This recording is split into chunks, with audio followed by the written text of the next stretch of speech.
मेरे प्यारे नन्हे दोस्तों, आज मैं हाथी और दर्जी की एक बहुत प्रसिद्ध कहानी लेकर आया हूँ। आपने यह कहानी अपने माता पिता या दादा दादी से जरूर सुनी होगी।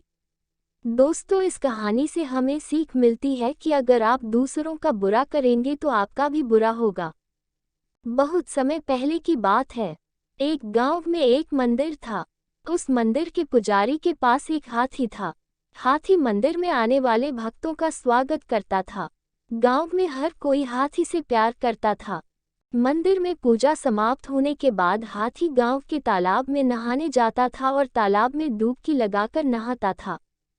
हाथी जब तालाब में नहाकर घर लौटता था तो रास्ते में एक दर्जी की दुकान आती थी। हाथी हमेशा दर्जी की दुकान पर रुकता था और दर्जी हाथी को केला खिलाता था। इसके बाद हाथी अपनी सूंड से दर्जी को प्रणाम करता और घर चला जाता।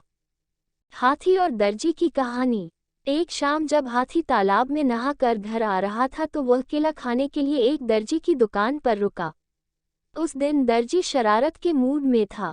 दर्जी ने हाथी को खाने के लिए एक केला दिया। हाथी ने केला ज्यों का त्यों खा लिया और दर्जी को प्रणाम करने के लिए अपनी सूंड उठा ली। दर्जी ने हाथी की सूंड में सुई चुभो दी।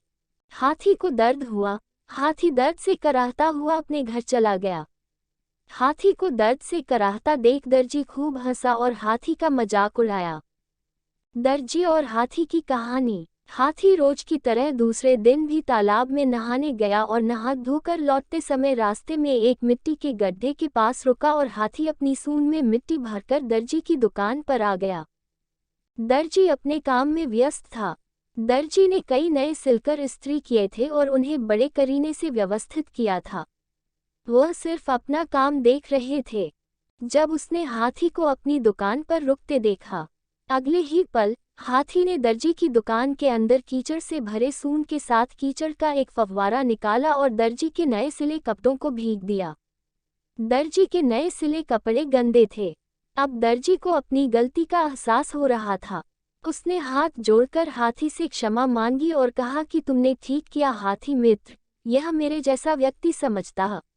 दर्जी ने हाथी से कहा कि वह आज के बाद कभी किसी को चोट नहीं पहुंचाएगा। हाथी ने अपना सिर हिलाया, अपनी सूंड उठाई और घर चला गया।